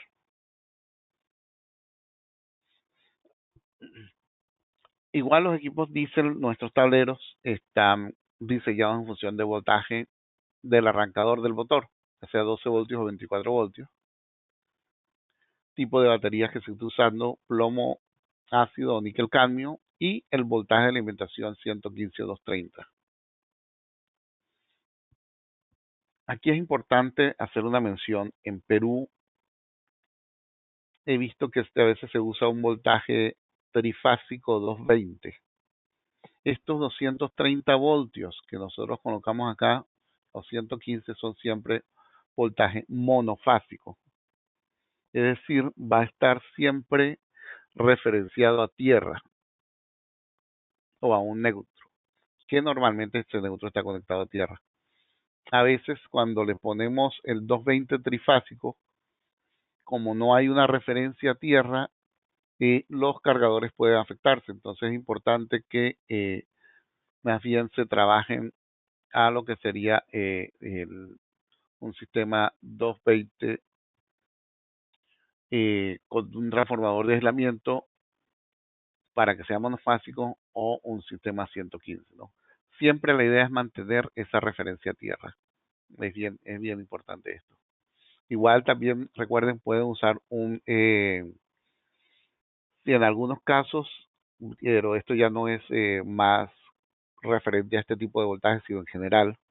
En algunos casos hay zonas donde el voltaje es muy estable. Y si ven que el voltaje es muy inestable, a pesar de que tiene un motor diésel, ese motor diésel va a depender de varias variables. Y esas variables es las baterías. Si esa batería no está bien cargada, no va a estar funcional. Por lo tanto, si hay voltajes variables, es bueno que le colocaran un UPS para que alimente al equipo de incendio, al tablero de incendio. Un UPS pequeño de un kVA bastaría. O sea, no es mayor tamaño el que necesita, ¿no? Igual a nivel de protecciones, en los equipos diésel no se permite que se haga una protección aunque haya una baja presión de aceite o una alta temperatura del refrigerante.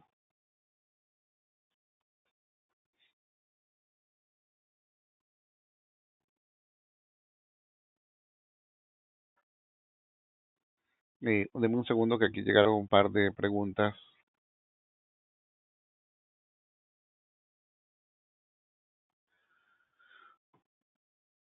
Ok, me llegó una pregunta con respecto a los equipos eléctricos, el arrancador suave.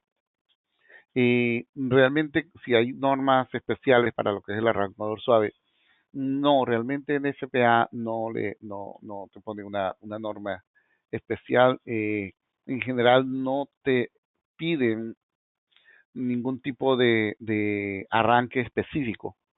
Es más a condición de lo que es el sistema eléctrico, ¿no? Que tienen y cómo lo hayan dimensionado y qué es lo que deben de usar, ¿no? Eh, de por sí los diferentes tipos de arranque, lo que se ha hecho es listarlos, pero esos son arranques que existen en equipos industriales desde hace muchísimos años, sencillamente que a nivel de incendio poco se usan porque el listado es muy específico y muy exigente. Entonces, por ejemplo, nosotros, Firetroll, fuimos los primeros que listamos un equipo, un arranque por estrella triángulo, un arranque por arranque suave. Entonces, más que todo es el momento que se listen en FPA como tal no tiene una condición para los diferentes tipos de arranque, ¿no? Lo que sí tiene es las condiciones a nivel de lo que son las caídas de tensión.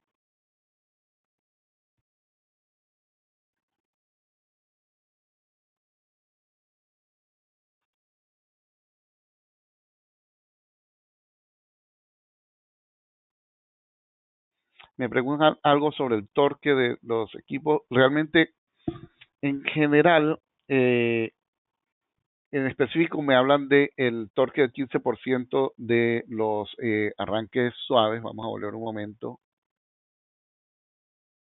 aquí en la parte de los arranques.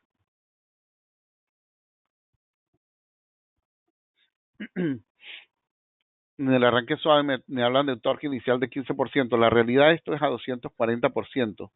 Nuestros equipos salen de planta ajustados a 300%, lo que nos da un torque de arranque un poco más alto.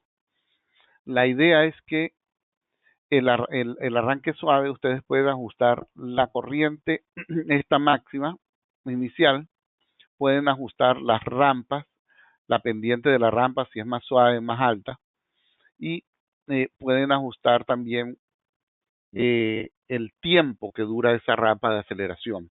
Todo eso es ajustable en campo. Con los equipos de arranque suave se trabaja un poco en campo, de manera que ustedes podrían llegar a 240% mínimo, pero siempre hay que hacer unas pruebas en campo de prueba y error. Normalmente esta corriente de arranque uno empieza en 300. Si ves que quieres bajar un poco esa corriente, entonces la bajas un poco, arrancas el motor y ves si funciona. Va a llegar un momento en que el motor se queda en lo que llaman stalling, que es tratando de arrancar pero no arranca. Entonces ya sabes, ese punto no te sirve, tienes que subirle un poco esta corriente inicial para poder llegar. Igual recuerden que en este caso no estamos moviendo un conveyor ni nada por el estilo, estamos moviendo agua. Por lo tanto, el torque realmente no es tan alto el que necesitan normalmente, ¿no? A menos que sea un motor demasiado grande. Pero con los arranques suaves sí se puede jugar de esa manera, de manera que puedan ustedes trabajar con la corriente de arranque que necesitan y los golpes ariete como lo están trabajando, ¿no?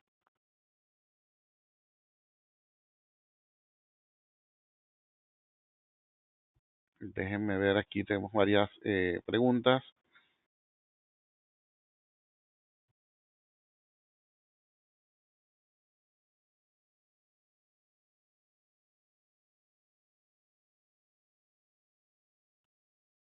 Relación tema de generador de emergencia con los sistemas de bombas contraincendiarias.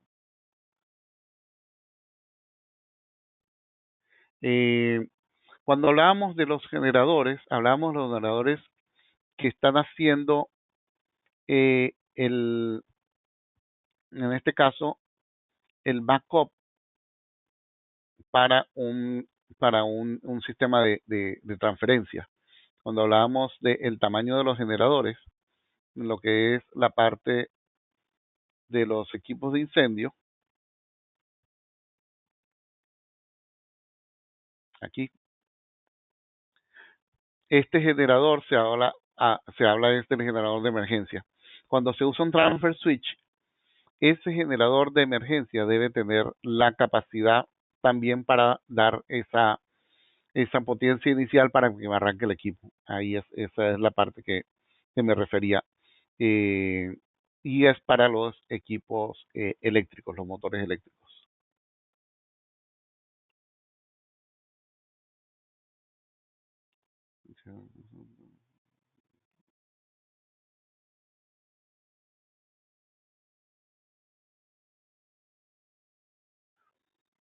Hago una consulta, es posible conectar un tablero.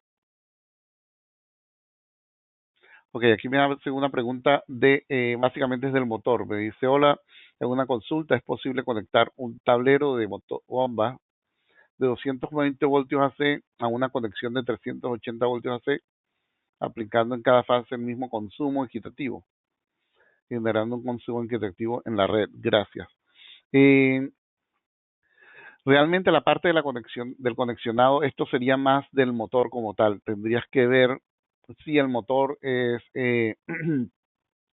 multivoltaje y si te permite hacer ese cambio de conexionado. Si el motor es multivoltaje, te va a dar la posibilidad de hacer esos cambios. Un poco lo que hablábamos en cuanto que cuando se compraba un equipo a un voltaje, resulta que en campo tienen otro.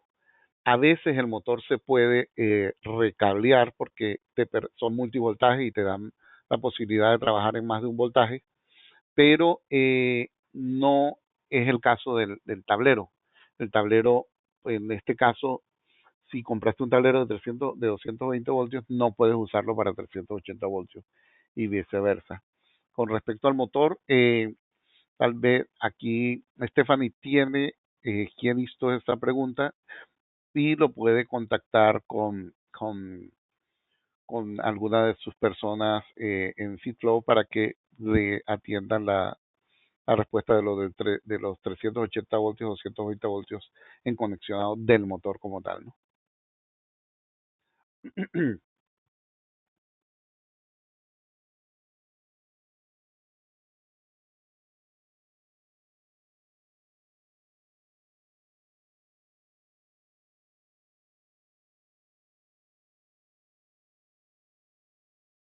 Eh, a una pregunta, me dicen, entiendo que el transfer switch envía la señal al generador para que lo arranque, pero si no tengo evento, el tablero igual envía la señal. Eh, no sé a qué se refieren con el evento como tal, pero, por ejemplo, vamos a repasar esto. El transfer switch lo que está monitoreando es el voltaje de la fuente de normal. Si hay una pérdida de ese voltaje en la fuente normal, él envía la señal al generador, el generador arranca y ahora pasa la energía para que sea alimentado a través de el generador, la fuente de emergencia. Eso no quiere decir que el motor me va a arrancar en ningún momento. El motor es otra cosa. El motor va a actuar en función de presión o que alguien haga un arranque manual o remoto. Yo lo que estoy garantizando allí es básicamente que voy a tener voltaje aguas arriba del contactor, de manera que si en un momento dado hay una caída de presión, el arranque. Más no quiere decir que cuando haya una caída de presión, perdón, una caída de voltaje, este contactor va a actuar. Es sencillamente yo lo que estoy garantizando es que siempre, siempre tenga voltaje aquí. De manera que si hay una condición de arranque, él va a tener voltaje para mandar a funcionar el motor, ¿no?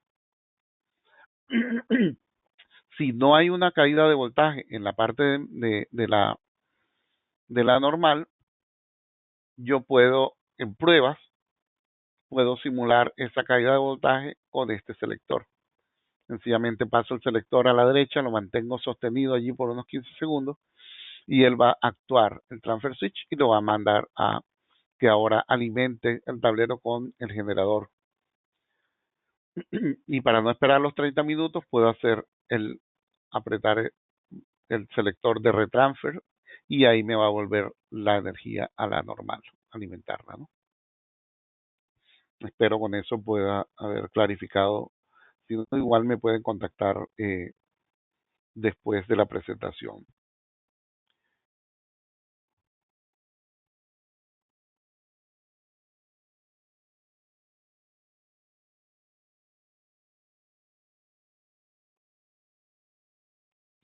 Me hablan, me preguntan aquí, eh, las baterías pueden trabajar 24 horas sin energía eléctrica.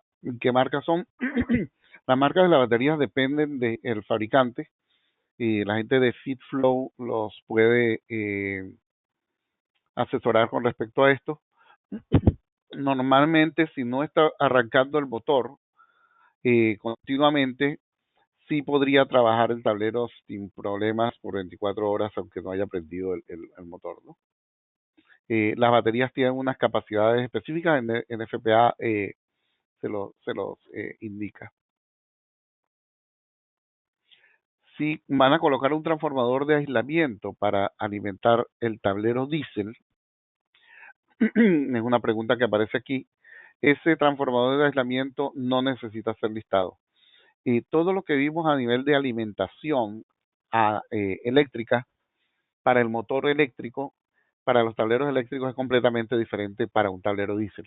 Un tablero diésel se alimenta normalmente de un breaker ramal, de un tablero cualquiera, industrial, y solamente el breakercito normalmente es como de 30 amperios. Entonces, si van a colocar un transformador de aislamiento, no necesita ser listado.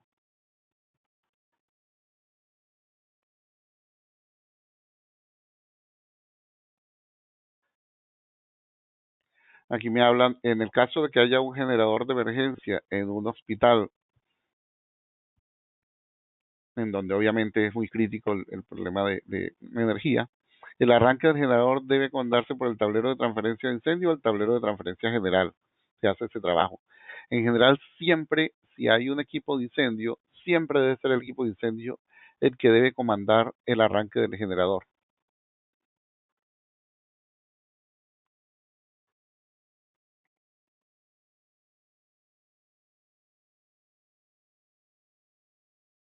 Ok, aquí me hablan algo de las tuberías de sensado, ya lo vamos a hablar más adelante. Les pongo una slide de esto.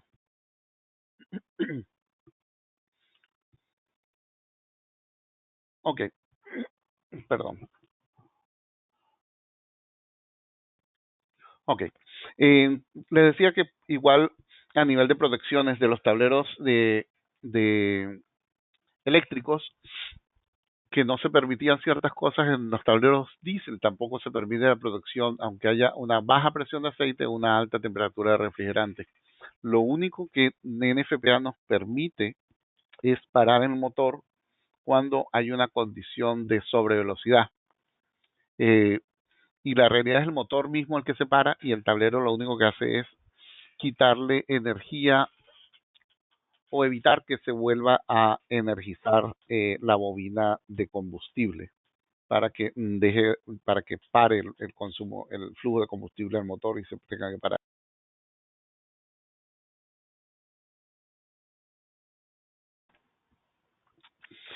La parte de sobrevelocidad se debe básicamente a que primero un motor cuando empieza a tomar un motor que en donde varía la velocidad, cuando empieza a tomar velocidad puede ser va a ser exponencial y la velocidad sigue aumentando exponencialmente un momento en que el motor va a empezar a desbaratarse, a soltar piezas por todos lados y eso puede ser peligroso, por supuesto, a la gente. Además, la presión varía cuadráticamente con respecto a la velocidad, por lo tanto, un pequeño cambio de velocidad va a implicar un alto cambio en presión y eso también podría destruir las tuberías.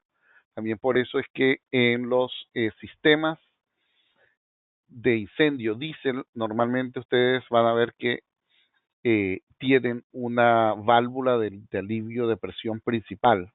En cambio, los sistemas eh, con, con motores eléctricos no ven esa válvula de alivio principal porque el motor eléctrico siempre gira a 60 Hz o 50 Hz, depende del país, cómo está, ¿no? La única variación allí es cuando usan variadores de velocidad en motores eléctricos. Ahí también necesitan una válvula de alivio de presión principal. Estos son los componentes del equipo diésel, el MAR 2 XG, los transformadores que solamente van a estar alimentando los cargadores de batería. Por lo tanto, recuerden el voltaje AC, el 220 o el 115 que ustedes le den a este tablero, va solamente a actuar para mantener un funcionamiento de los cargadores.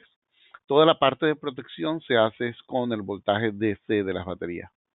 Tienen el selector manual apagado automático que cuando rompen el vidrio pueden accesarlo. El pulsador de prueba, botón de arranque con batería 1, botón de arranque con batería 2, parada, alarma, audible. Esta es la parte interconexionada entre el tablero y el motor, que como ustedes saben, eh, los mismos números que aparecen aquí son los mismos números que aparecen en el tablerito del motor diésel, para que sea nada más conectar 1 con 1, 2 con 2, 3 con 3, ¿no? Y la tarjeta de relés que hace la interconexión con el procesador, con su transductor de presión y la válvula solenoide. A nivel de los cargadores, en todas las marcas, desafortunadamente, los cargadores son el talón de Aquiles de los equipos de diésel. ¿Por qué? Porque son equipos de incendio, no se les puede colocar mayores protecciones y las variaciones de voltaje les afectan. Si uno ve los equipos diésel que como que son muy independientes del voltaje, pero la realidad es que sí depende del voltaje porque dependen de los cargadores para mantener las baterías cargadas. Sin baterías no van a hacer nada. La diferencia es que es muy sencillo solucionar un problema de voltaje que en un sistema diésel, porque solamente con un UPS alimentando el tablero ya se soluciona, ¿no? Si está en una zona donde los voltajes son muy variables. Entonces, Los procesadores, los cargadores, como tal son los mismos en nuestro caso para todos los tableros. Por lo tanto, ellos tienen diferentes tipos de ajustes para 12 o 24 voltios, tipo de batería, voltaje AC o DC. Entonces, es importante que si ustedes en un campo van a hacer un cambio de un cargador batería, verifiquen siempre este switch para que esté conectado el voltaje que están alimentando el tablero. Si es 120 o 230, el switch debe estar en la posición adecuada porque si no van a quemar el cargador. El cargador hace un proceso de carga en pasos en donde primero verifica que las baterías estén conectadas. Luego de esto, ve que las baterías puedan aceptar una carga, porque a veces la batería inicialmente ustedes la miden y tienen sus 12 voltios, ok, pero apenas le mandan le solicitan una carga, el voltaje cae, entonces no va a ser capaz de aceptar una carga rápida. Si ve el cargador que sí es capaz, entonces ya empieza en el segundo paso, en donde le manda una carga constante de 10 amperios, hasta que vea un voltaje pico. Ese voltaje pico es aproximadamente 15 voltios para sistemas de 12 voltios, más o menos 28, 29 voltios para un sistema de 24. Después que llega ya a ese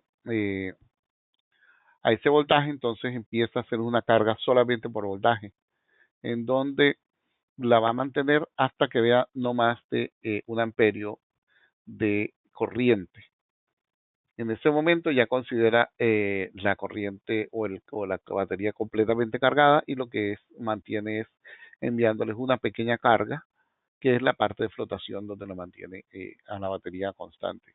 Si se hacen varios arranques, por decirle algo, y la carga de la batería cae, entonces empieza el proceso nuevamente.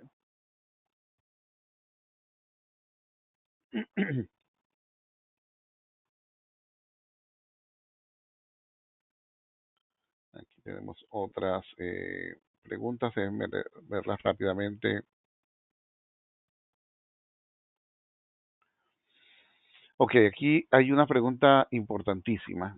¿Qué señales se deben enviar hacia el panel de alarmas o el sistema de alarmas? Es súper importante porque si no tienen monitoreado el sistema, tienen alto riesgo de que el equipo no les esté funcionando bien y no se den cuenta, o sencillamente se les queme y no se dan cuenta, ¿no? Para los equipos eléctricos hay 3 alarmas que NFPA les requiere. Si no tienen, depende si con transfer switch o sin transfer switch. Sin transfer switch son bombas funcionando, porque cada vez que arranque la bomba, alguien tiene que ir al cuarto de bombas a ver qué pasa. La otra es inversión de fases. Un equipo eléctrico, si hay una inversión de fases, el motor está girando al revés. Si el motor gira al revés, no hay presión de agua. Y falla de fase. Si no hay voltaje, sencillamente no tienen sistema de incendio, ¿no? Entonces, esas 3 tienen que estar monitoreadas en un sitio de atención de personal constante. Si tienen transfer switch, también tienen que ver si el breaker del lado del transfer switch está abierto o cerrado. Si alguien lo abre, debe darse una alarma. Y también la posición del transfer switch, si está en emergencia o está en normal. Para los equipos diésel, tienen que monitorear bomba funcionando. De nuevo, tienen que ver. En el equipo de diésel tienen muchas más variables, entonces tienen una alarma general. Cualquier cosa que pase, esa alarma se activa. Cuando esa alarma se activa, alguien tiene que ir al cuarto de bombas a ver qué pasa. Y en la otra es el switch selector no en automático. Si ese switch que hablábamos, manual apagado automático, no está en automático, si está en off, no pasa nada, no va a haber ningún tipo de protección de incendio. Si está en manual, la única manera que arranque el equipo es que alguien vaya al cuarto de bombas y lo arranque localmente. Por lo tanto, tampoco hay protección de incendio automático. Entonces, esas son las 3. Siempre, si ustedes son personal de campo que hacen arranques, si esas 3 alarmas no están conectadas, ustedes ven que no están conectadas, siempre hagan una nota y déjenlo en su reporte, porque deben estar. La mayoría de las veces que un motor se quema es porque estas alarmas no están conectadas, la bomba arranca, nadie se dio cuenta, estuvo funcionando por mucho tiempo, se acabó el agua, hubo un recalentamiento, cualquier cosa y se quemó, porque nadie se dio cuenta que arrancó, ¿no?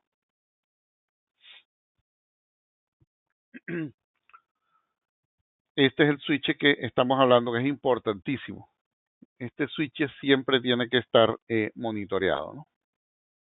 Voy a ver por acá otra.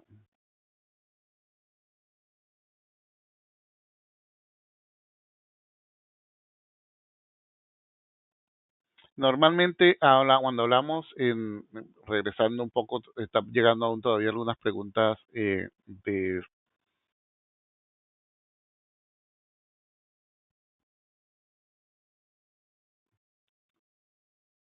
Ok, aquí una pregunta del diésel. ¿El cargador de baterías debe ser dual por NFPA? Por NFPA, la realidad, no te explico, no le dices que sean dos cargadores exactamente. La mayoría de los fabricantes trabajamos con dos cargadores para mantener la independencia y la confiabilidad, pero no lo especifica realmente, ¿no? No hace mucho había un fabricante que los trabajaba con un solo cargador.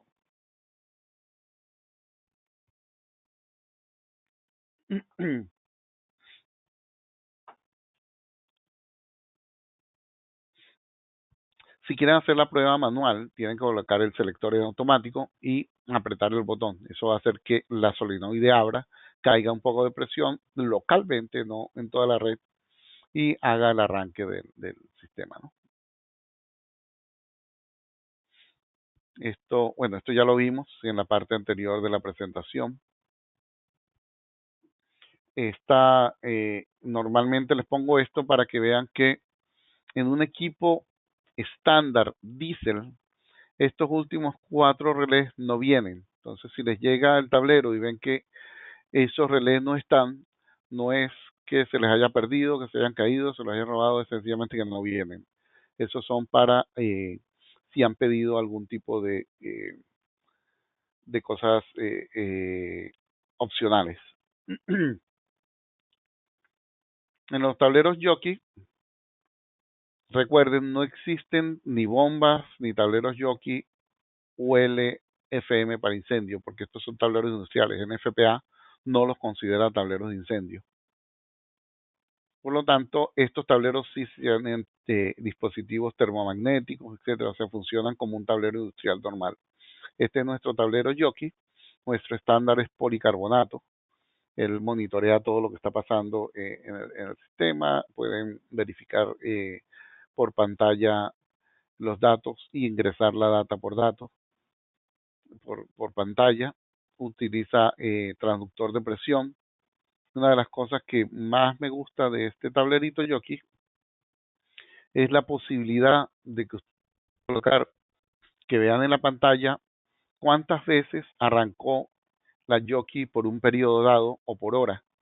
Eso les va a dar a ustedes una forma de diagnosticar si hay fugas en la red, porque si ustedes ven este ciclo, por decir por hora o por día, si lo colocan, y les varía mucho de repente de una semana a otra, es obvio que hay caídas, hay fugas en la red, ¿no? Entonces, esta es una de las cosas buenas de aquí. Nuestros tableros tienen certificaciones antisísmicas, han sido probadas en mesas de vibración y cumplimos no solo con el Código Internacional de Construcción, sino con el Código California, que es de los más exigentes que hay en él.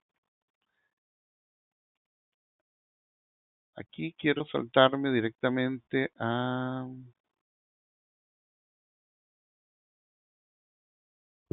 perdón. En la pregunta de lo que es de los switches de transferencia, aquí es donde se conectan los puntos de conexión al generador.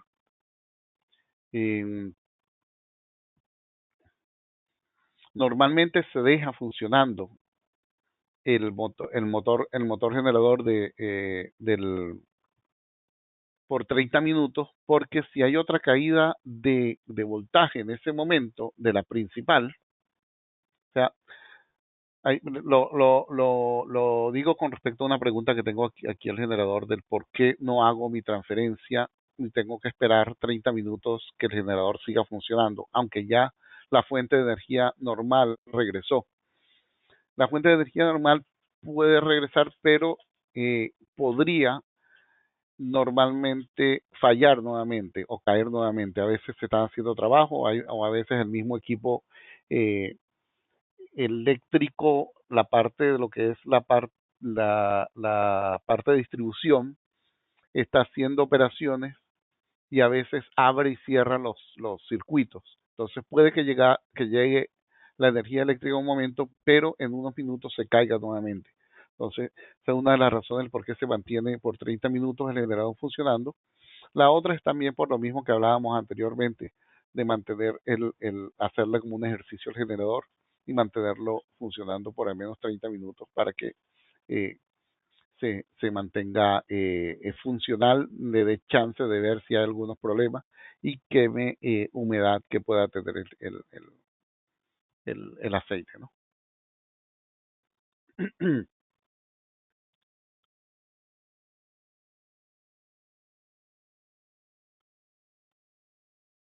Ok.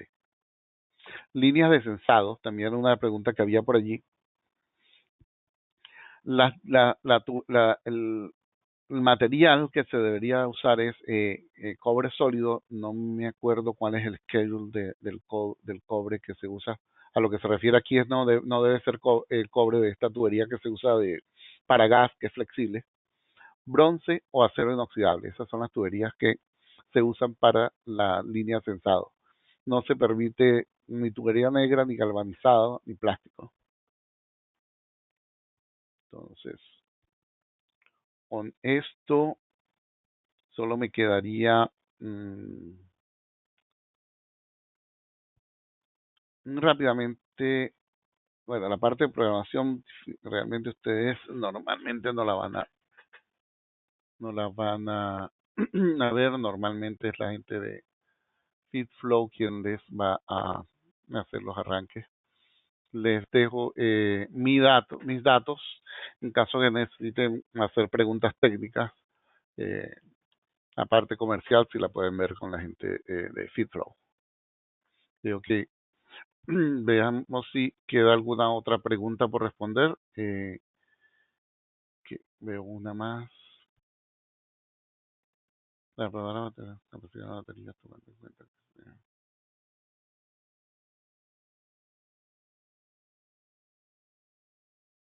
Ok, me hablan de si nuestros cargadores hacen carga y descarga automática de las baterías. No, de por sí no se, en incendio, por lo que veo, no se hace la parte de carga y descarga de las baterías.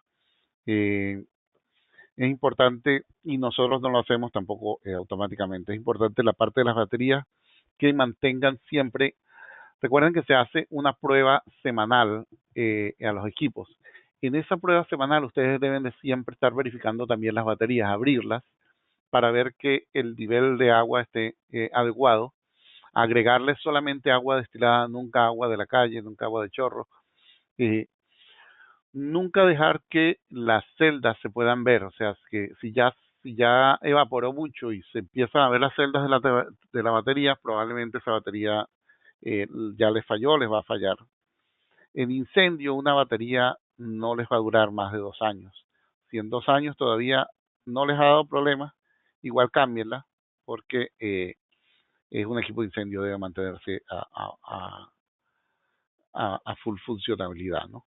Y la realidad normalmente les va a durar entre un año y medio, y esto es normal en incendio.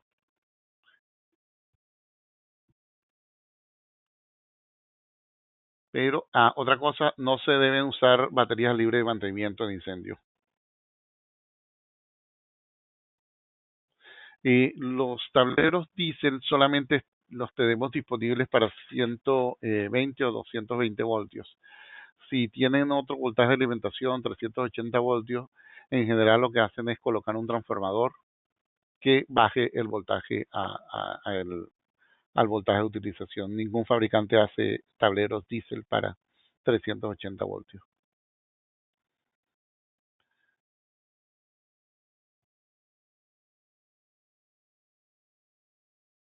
Me hablan en cuartos de bomba contra incendio, algunos cuentan con sistemas rociadores de agua. Estos no afectan el funcionamiento de los tableros controladores. En general, bueno, el requerimiento es que para los equipos diésel se coloque rociadores en el cuarto de bombas. Esto es para que no vaya a producirse un incendio por el mismo cuarto de bombas. En los equipos eléctricos no es requerido, pero no es necesariamente que no se pueda hacer. Sí se puede hacer siempre y cuando se mantenga alejado del tablero. De todos modos, igual esto, a gente de FitFlow les puede dar mayor información.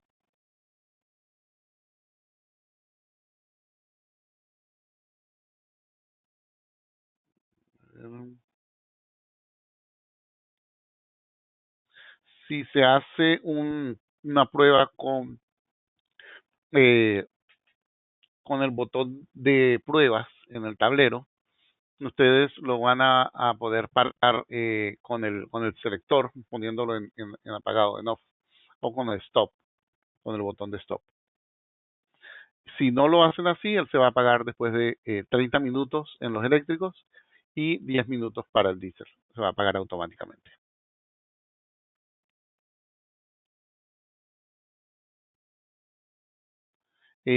Para tableros eléctricos sí podemos suministrar equipos en 380 voltios en conexión estrella-triángulo.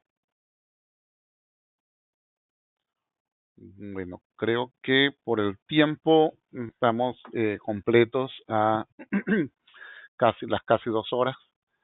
Les agradezco mucho la atención y con esto terminamos. No sé si Stephanie va a retomar la presentación.